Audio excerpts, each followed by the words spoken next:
An important part of the Israeli economy and the connection to the land is tourism. But with the ongoing worldwide recession, trips to Israel have seemingly dried up. Shalom to Israeli tour guide Hillel Rafael Brenner. Shalom. So what exactly is the situation of the tourist industry today? Tourism has never been this low, at least for the past 10 years that I've been a tour guide. Usually I have bookings from half a year ago to a year ago for the complete summer, and even after that and up until now there are a lot of still open dates in the summer. This isn't something only with me, it's also with other tour guides that I'm in touch with. It's off the board, 35 to 40% less tourists are coming into the country during this year. Now this is tied to the current economic crisis. As far as we understand, it's because of the economic crisis. It's because the prices of gas are still high. Flights are extremely expensive in order to get here. And hotels have not lowered their prices yet in Israel, and therefore people would rather go and spend their money in other places, usually closer to home, and that way save the extra airfare. Can you give us some specific numbers of how things stand?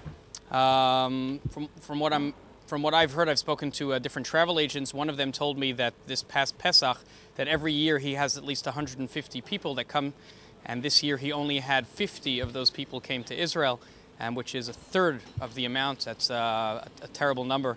In addition to that, I also had a neighbor of mine in Shiloh who was telling me that they were told when they got on the plane to please sit in their assigned seats for takeoff and landing, and that way the plane would properly balance out, whereas when the plane was already in the air they could go and move around, and that was because there were so few people on the plane itself that they were worried about balance.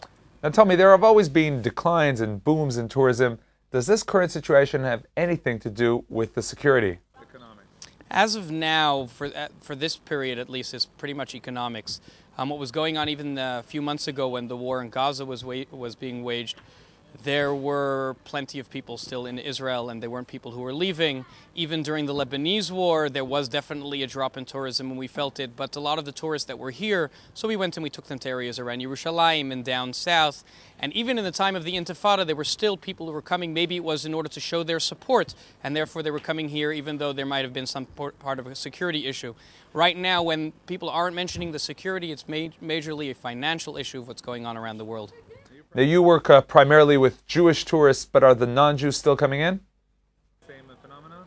As far as I've heard from other tour guides who work with Christians too, they told me that there's not so much a phenomenon amongst the Christians, and that may be because the Christian, when they come here together with groups, they get different group discounts and group rates that usually the American Jewish family that's coming here, not so much in a group, he doesn't get those discounts, and therefore it bothers him more. Now how about the state authorities? Has the government been active working to revive tourism?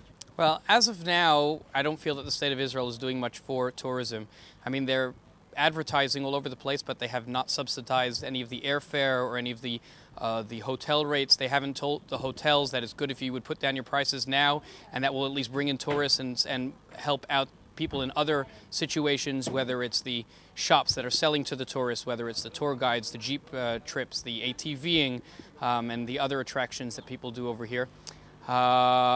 In fact, not only are they not taking care of that, I've heard lately that they're thinking about going and adding on 15.5% VAT that has, up until now, tourists do not have to pay that in hotels and also car rentals, and they're thinking about adding that on, and that will chase away or keep tourists at bay even further. So let's end with some words of tourism. What are the best sites, the most popular sites for tourists?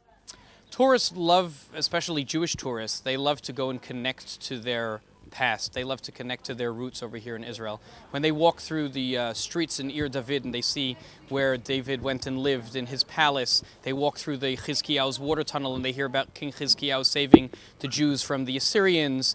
When they go and they walk through the Shomron and they go to the places where Avram Avinu first comes into Eretz Yisrael and God goes and promises him, this land will become your land. When they go to the place of the Mishkan and they see exactly where Hannah comes and prays for a child, and she has Shmuel, and Shmuel goes and grows up there. When they go to places up north, and also the different attractions whether it has to do with rafting or kayaking or rappelling around different places like that, through fun attractions and interesting places, they really connect to their heritage, and they feel as if there's no better place to do it than here in Israel. Okay, thank you very much for joining us. Thank you.